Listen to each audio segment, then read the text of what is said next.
Late morning sunlight poured through the tall glass windows of the luxury dealership, turning every polished surface into a mirror of gold. The showroom floor gleamed. Chrome reflected light in sharp flashes. Expensive vehicles sat perfectly aligned, silent, flawless, waiting to be admired. The front doors opened quietly. Keanu Reeves stepped inside. No one rushed to greet him. No dramatic entrance, no recognition. He looked like any ordinary customer wandering in from the street. A simple dark t-shirt, worn leather jacket, old sneakers that had clearly seen years of use. He paused just inside the doorway, letting his eyes adjust to the brightness. Around him, salespeople moved with rehearsed confidence, guiding well-dressed buyers toward premium models, smiling wide, speaking with polished enthusiasm.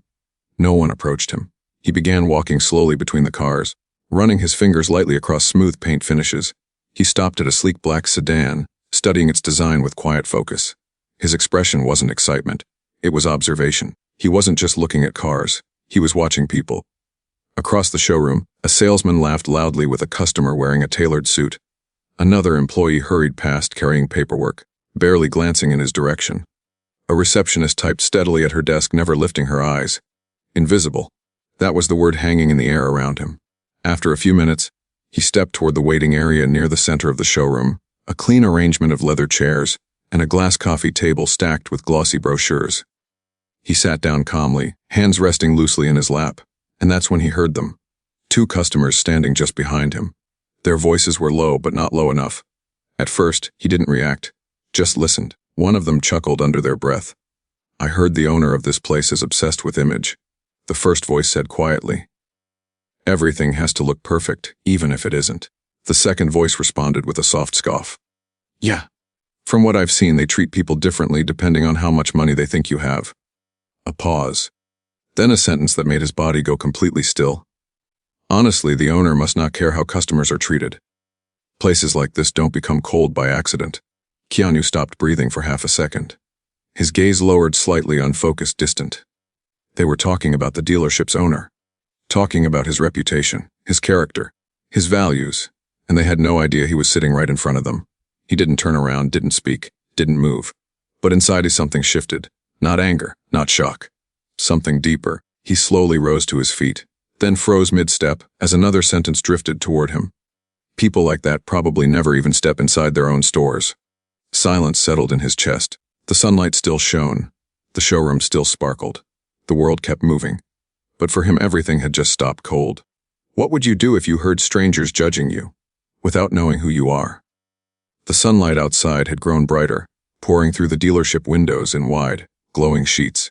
Everything inside looked pristine. The floors, the vehicles, the carefully arranged displays.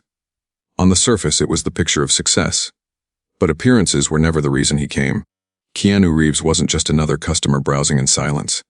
He was the co-founder of the dealership chain, the majority shareholder, the man whose decisions shaped everything inside those glass walls. 53% of the business belonged to him. Every polished car, every smiling advertisement, every employee greeting customers at the door. All of it.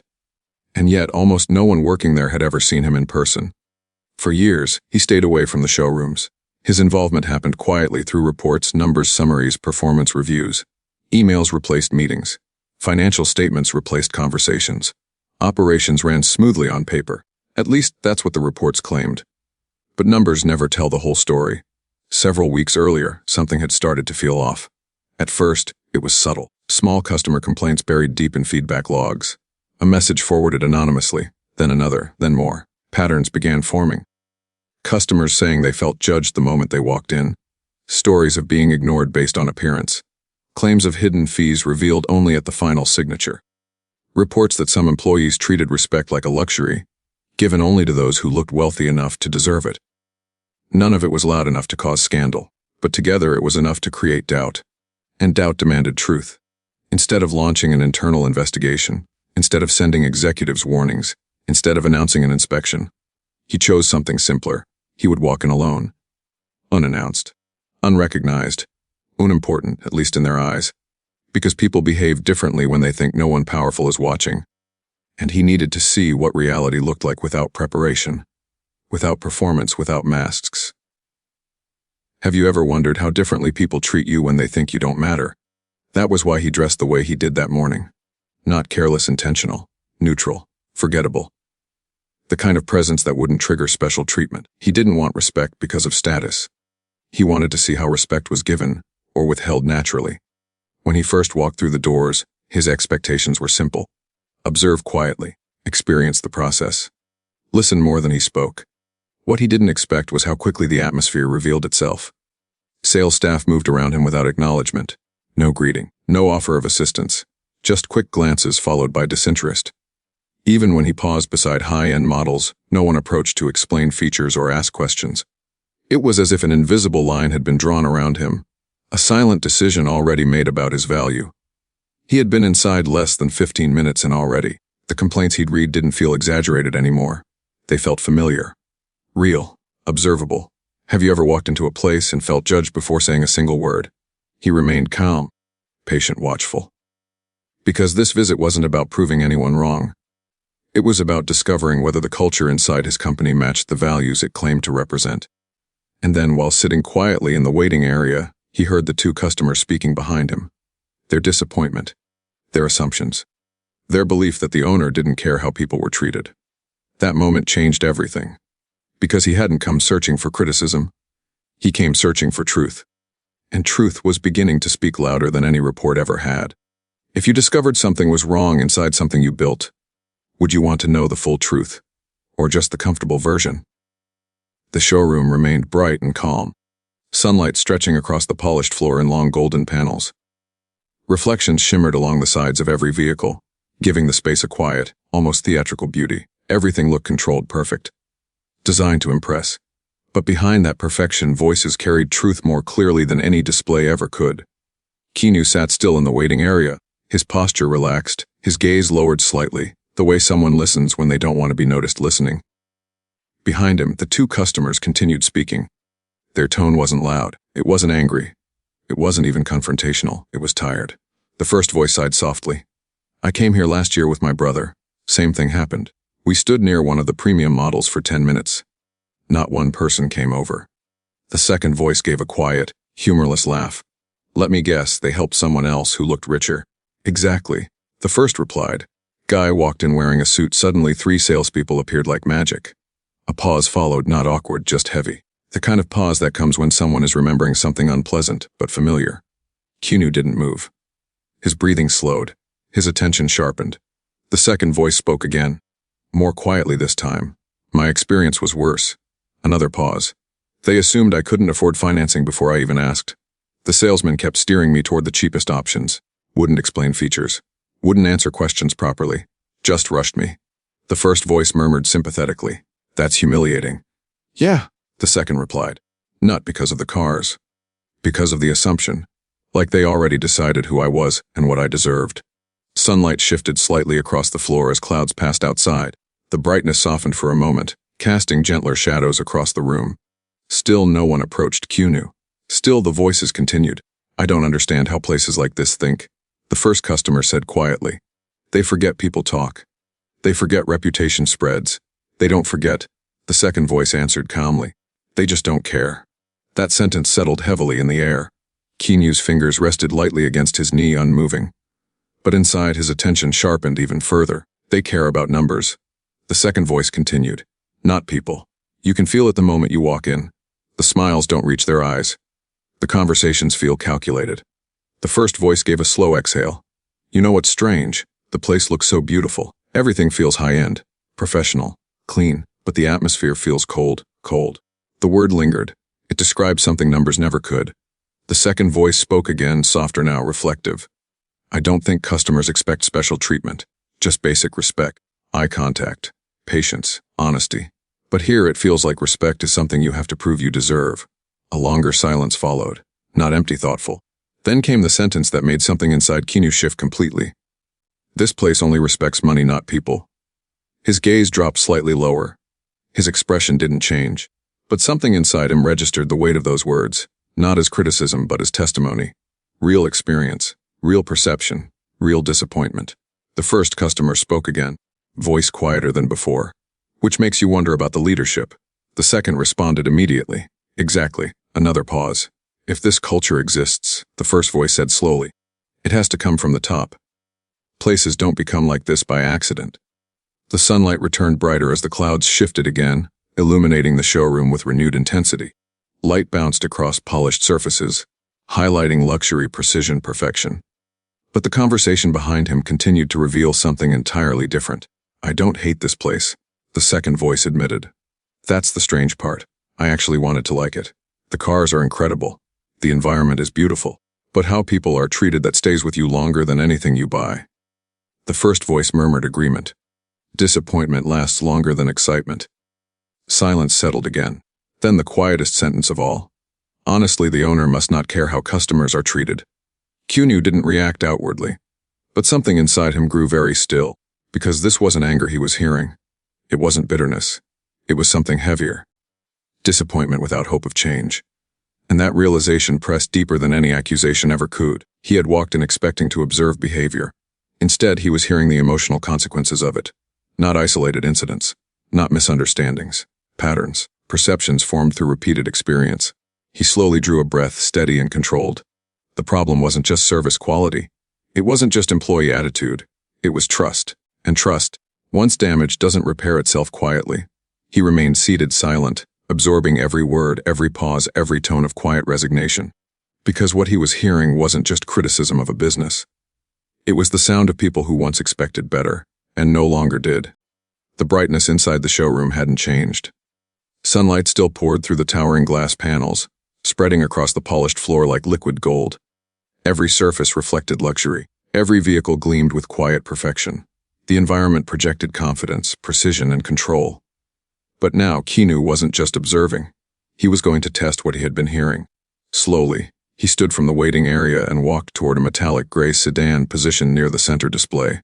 It wasn't the most expensive model in the room, but it wasn't entry-level either. A balanced choice. Reasonable. Practical. The kind of car many serious buyers would consider first. He circled it once, studying the design. Ran his fingers lightly along the smooth curve of the door. Leaned slightly to look through the window at the interior. Then he waited. 1 minute passed. Salespeople moved around the showroom, engaged in conversation with other customers. Lauder echoed near the premium display section. Papers shuffled. Phones rang softly behind the reception desk. Still, no one approached him. He remained standing beside the vehicle, patient and composed, as though time itself didn't matter.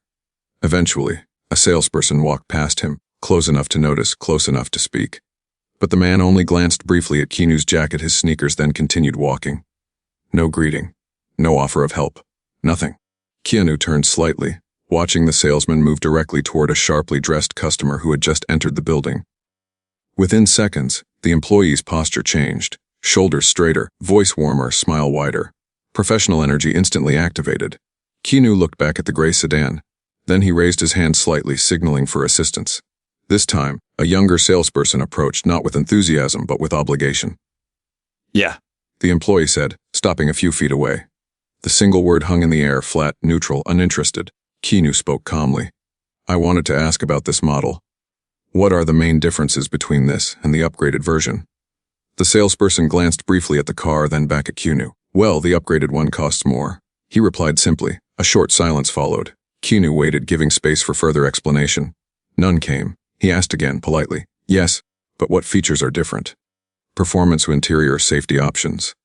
The salesperson shifted his weight, clearly impatient. "If you're concerned about price, there are more affordable models over there," he said, gesturing vaguely toward a row near the far wall. Keanu didn't move. "I didn't ask about cheaper models," he replied evenly. "I asked about this one." The employee sighed, not dramatically but noticeably enough to communicate inconvenience. "It's standard luxury features," he said quickly. "Leather seats, navigation, nothing unusual." Again incomplete. Minimal, dismissive. Before Keanu could respond, another employee approached from the side, speaking directly to the salesperson, not even acknowledging Keanu's presence. "Hey, the gentleman near the entrance is asking about the premium sport edition," the second employee said. "He wants full details." The young salesman's posture changed immediately. "Coming," he replied, already turning away. He didn't excuse himself, didn't apologize, didn't finish the conversation. He simply walked off. Keanu remained standing beside the gray sedan alone again. Across the showroom, he watched as the same salesman now spoke animatedly to the well-dressed customer. Gestures became larger, explanations more detailed, smiles more frequent, energy reserved for someone deemed more valuable. Minutes passed. Keanu walked slowly toward another display, this time a high-end model positioned under direct sunlight. Its surface shimmered brilliantly, almost glowing under the bright daytime light. He didn't touch it. He simply stood beside it, again waiting. Another salesperson approached briefly but not to assist. "Those are premium inventory," the employee said, voice polite but firm. "Higher price range." Keanu nodded slightly. "I understand, I'd still like information." The employee hesitated, eyes scanning his clothing quickly, assessing. Then came the response. "If you'd like, we can start with something more practical first." The man suggested, already gesturing toward a different section. Practical, simpler, more appropriate for someone like him. Keanu didn't argue. He only watched the employee walk away, conversation already finished in the man's mind. Time stretched quietly. Finally, Keanu walked toward the refreshment station near the waiting area. A small arrangement of bottled water and glasses sat neatly on a side table. He stood there for a moment. No one approached. He waited, giving the staff time to acknowledge him, to offer assistance, to perform even the smallest gesture of courtesy. Nothing. After nearly a minute, he gently picked up an empty glass, then paused as a staff member passed nearby. "Excuse me," he said calmly. "May I have some water?" The employee stopped, looked at him, then at the table. "Oh," the man said casually. "You can help yourself." And he walked away. Keanu remained still, holding the glass. He hadn't been offered water. He had to ask for permission to pour it. He set the glass down slowly, then stepped back from the table. Across the showroom, sunlight continued pouring through the windows, illuminating luxury vehicles worth more than many homes. Everything looked warm, bright, welcoming. And yet the atmosphere around him remained unmistakably cold. He stood quietly in the center of it all, absorbing the contrast, the beauty of the space, the precision of the displays, the silence of indifference, no raised voices, no direct insults, just something quieter, more subtle, more revealing.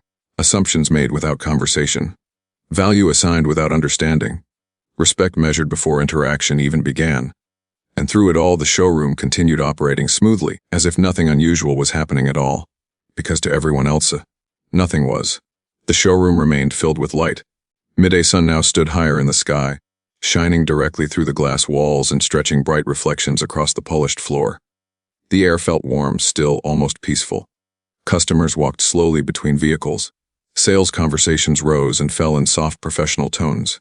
Everything looked exactly the way a successful dealership should look. But beneath that calm surface, something else was unfolding. Keanu returned quietly to the waiting area, lowering himself into the same leather chair he had occupied earlier.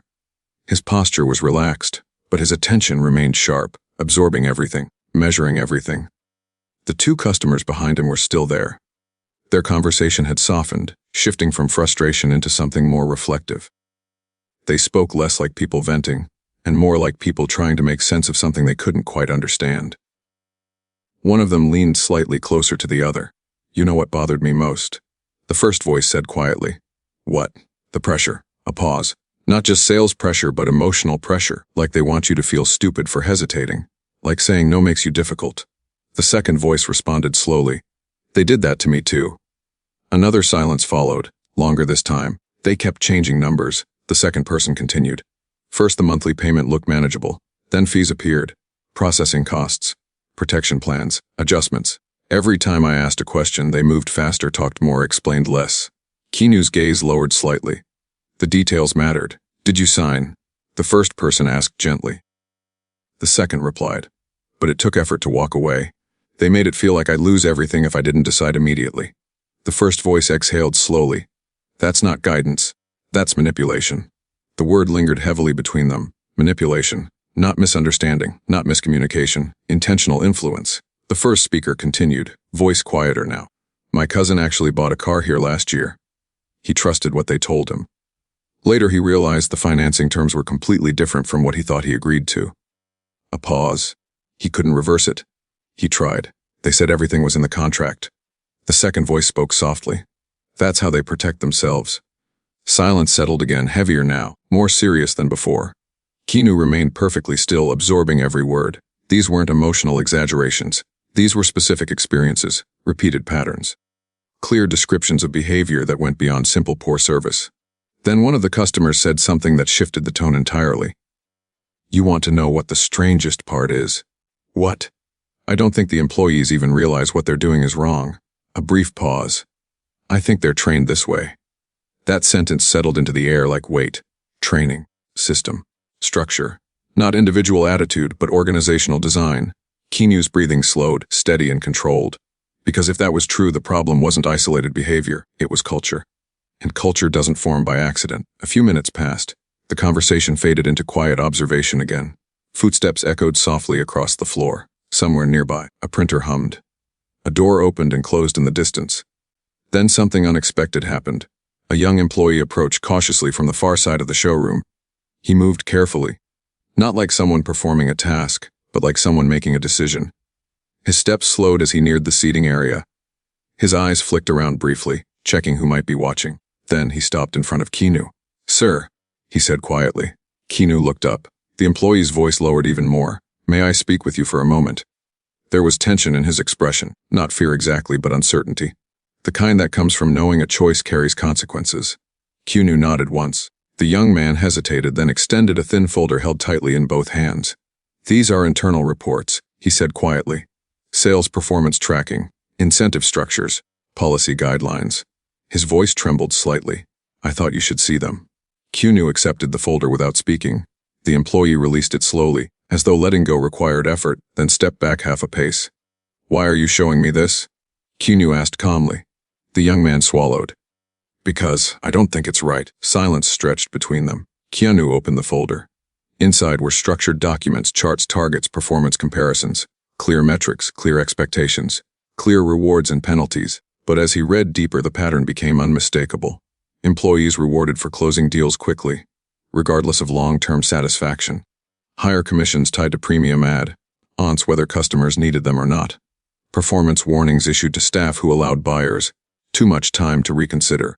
Internal language describing hesitation as conversion risk. And one line highlighted in bold within a policy summary. Emotional urgency improves commitment rates. He turned another page. Reports showing which employees generated the highest revenue, not through customer retention, but through aggressive contract completion. Another page. Records of staff complaints flagged but marked non-actionable.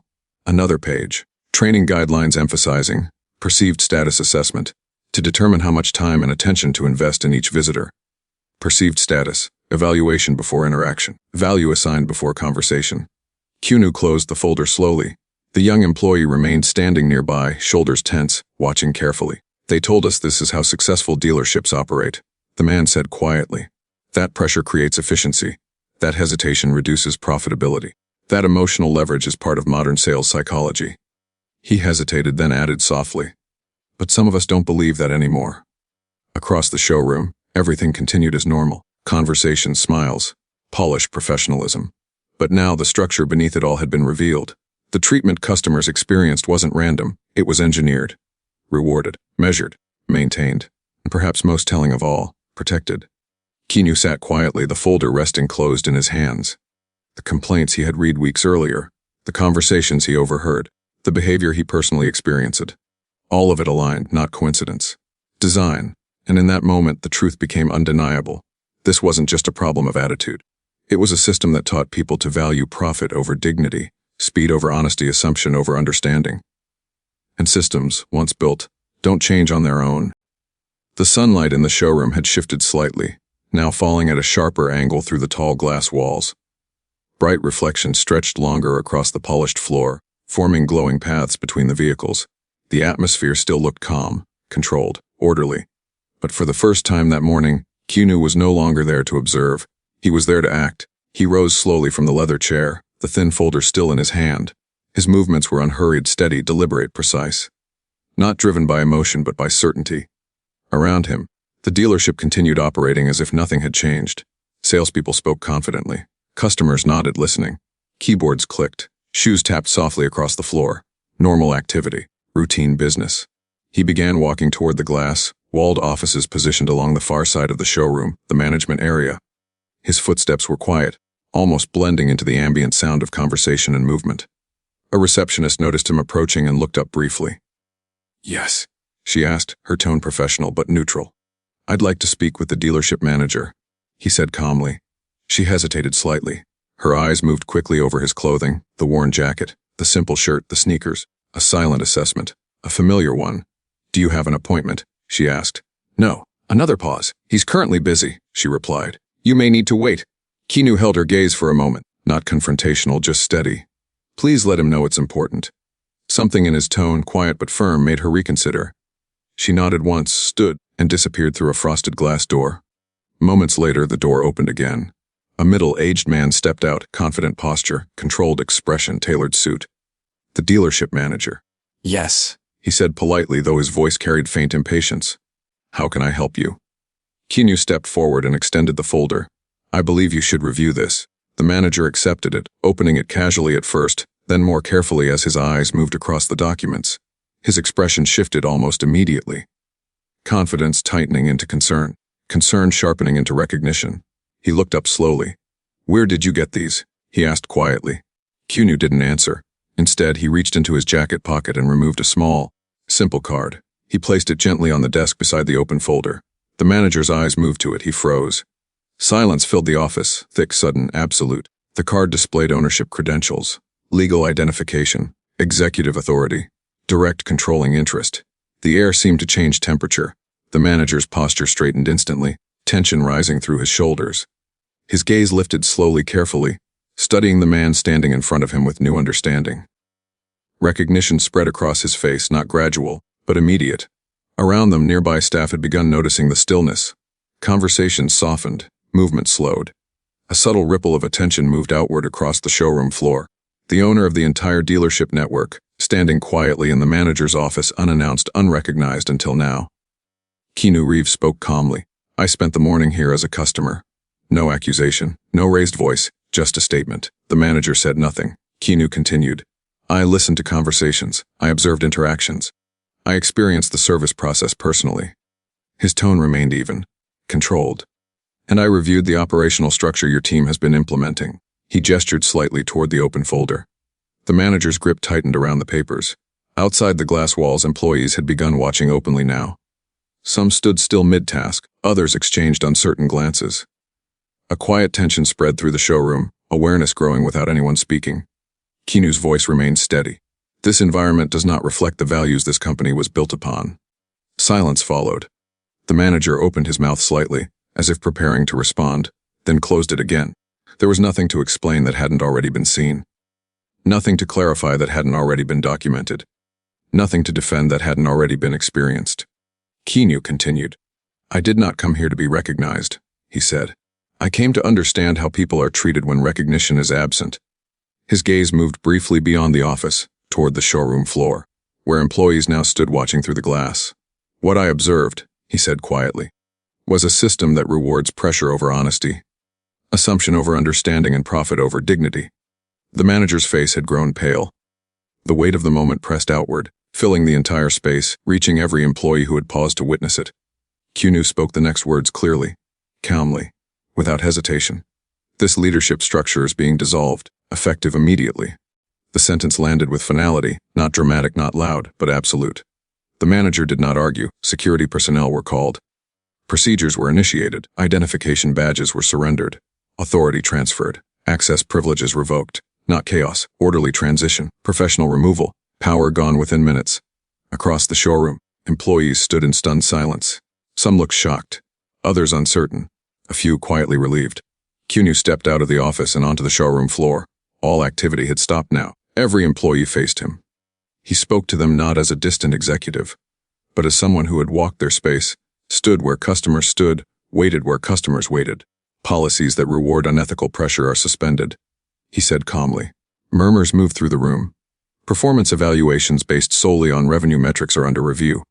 More shifting glances, more quiet movement. Then his tone softened slightly. Employees who treated customers with patience, honesty, and respect today will not be penalized. Your professionalism was observed. A few shoulders lowered. A few breaths released. Recognition where it was deserved. The sunlight continued pouring through the glass walls, bright, unwavering, illuminating everything equally. Luxury vehicles, polished floors, and now accountability. The structure that had shaped behavior, dismantled in a single afternoon. Because systems only endure until truth walks through the door. Should leaders personally experience the systems they create before deciding how they should operate? The brightness inside the showroom felt different now. Nothing about the physical space had changed. The sunlight still streamed through the tall glass walls, The polished floors still reflected the vehicles like mirrors. The air still carried the quiet hum of a business environment built for precision and elegance. But the atmosphere had shifted completely. Silence spread slowly across the dealership floor, not empty silence, but the kind filled with awareness. Employees stood where they were, absorbing what had just happened. Some held tablets loosely at their sides. Others kept their hands folded in front of them, unsure whether to move or wait. Customers watched quietly too. Moments earlier, this had been an ordinary showroom, a place defined by transactions and routines. Now, it felt like something deeper had surfaced, something no one could ignore. Near the center of the room, Keanu stood calmly, his posture relaxed, his presence steady. There was no tension in his expression, no anger, no urgency, only clarity. The employees gradually gathered closer, forming a loose semicircle around him. No one instructed them to do so. It happened naturally, drawn by the quiet gravity of the moment. Some faces showed concern. Some showed relief. Many showed uncertainty. Because when leadership changes suddenly, people don't just wonder what happens next. They wonder what happens to them. Keanu looked around slowly, meeting their eyes one by one. He didn't rush to speak. He allowed the silence to settle, to soften, to become something calm instead of tense. When he finally spoke, his voice was even grounded, steady enough to be heard clearly across the entire showroom. Your jobs are safe. The words moved through the room like a wave, shoulders lowered, breaths released. Tension eased from faces that had been tight with worry only moments before. No applause, no loud reaction. Just quiet relief spreading from person to person, the kind that settles deep rather than bursting outward. He continued calmly. What happened today was not about removing people for mistakes. It was about correcting a system that rewarded the wrong priorities. No blame placed on individuals. No public criticism. Only recognition that structure shapes behavior. And structure had been flawed. He took a slow step forward, his gaze moving across the showroom, across the vehicles, the workstations, the open space where customers walked each day. This dealership was built on trust, he said. Not just trust in products, but trust in how people are treated. He paused briefly. And trust cannot exist where dignity is conditional. The words settled into the air, simple, direct, unmistakable. Some employees nodded slightly, almost instinctively. Others listened with careful attention, absorbing each sentence as if measuring what it meant for their future. Keanu continued. Respect will no longer be influenced by appearance, perceived status, or assumptions about purchasing power. Sunlight shifted across the floor again, illuminating the entire space equally. The premium vehicles, the modest models, the employees, the customers, every surface reflecting the same light without distinction. A quiet, visible metaphor, though no one spoke it aloud. Every customer who enters this space, he said calmly, will receive the same attention, the same patience, and the same honesty before any discussion of price, financing, or sales. He let the words breathe. Because policies written on paper mean little, but principles spoken clearly, understood collectively, can reshape culture itself. A few employees exchanged glances, not anxious this time, thoughtful. The kind of look people share when they recognize something important is changing, and that they are part of that change. He continued, voice steady. Transparency in pricing will be mandatory. Contract terms must be explained fully. Questions must be answered without pressure. And customers will always be given time to decide, without urgency used as leverage. No raised voice, no dramatic delivery, just certainty spoken plainly. Because fairness doesn't require intensity, it requires consistency. He looked briefly toward the waiting area, the same place where he had sat quietly earlier that day. The same place where he had listened, observed, learned. Then his gaze returned to the employees. Leadership will be present here regularly, he added. Not announced, not scheduled, simply present. A subtle ripple of understanding moved through the room. Accountability would not be occasional, it would be ongoing. He allowed a moment of silence to follow, not empty, but reflective, a space for the meaning of his words to settle fully. Then, his tone softened slightly. Some of you already demonstrated the values this company stands for, he said. Your professionalism did not go unnoticed. No names mentioned. No spotlight placed on individuals, but recognition given, quietly, respectfully. Because integrity practiced without reward is still integrity. And now it would be acknowledged. The tension that had filled the room earlier was gone. In its place was something quieter, steadier, more grounded. Not celebration, stability. A sense that something had been corrected not dramatically but decisively. After a few moments, normal activity slowly resumed. Conversations restarted, softer at first, then gradually more natural. Customers began moving again between vehicles. Employees returned to their positions, but with a noticeable shift in posture and awareness and presence. The environment looked the same, but it no longer felt the same. A short time later, Keanu walked back toward the gray sedan he had first examined earlier that morning, the practical, balanced model he had quietly studied while no one offered assistance. This time, a salesperson approached promptly. Not rushed, not exaggerated, simply attentive. "Would you like to explore the features?" the employee asked politely. Keanu nodded once. The explanation that followed was clear, detailed, and patient. Differences between models described carefully. Questions answered fully. No assumptions, no pressure. Just professional guidance, exactly as it should have been from the beginning. Moments later, he stepped into the driver's seat. The interior felt calm, quiet, controlled, as the engine started smoothly. Sunlight reflected across the windshield, casting warm brightness across the dashboard. He guided the vehicle slowly out of the showroom for a brief test drive, not to evaluate performance, but to experience something simpler. Respect delivered without conditions. When he returned and stepped out of the car, the employee thanked him sincerely, calmly, professionally. No difference in tone, no change in behavior, no special treatment, only consistent respect. And that was the real outcome of the day. As he prepared to leave, he paused once more near the center of the showroom, taking in the space around him, the light, the movement, the people, the quiet flow of normal business continuing, but now aligned with something stronger. A principle restored, a standard reset, a culture redirected. Keanu Reeves had not been ignored because he lacked power. He had been ignored because assumptions replaced awareness, and systems reinforced those assumptions. Now the system had changed. And with it, the experience of everyone who would walk through those doors in the future. Because character is not proven when power is visible. Character is revealed when power is hidden, and respect is still given freely. More meaningful stories like this are coming soon. Tell us which moment stayed with you the most, and what you'd like to see explored next, so future videos can become even more powerful.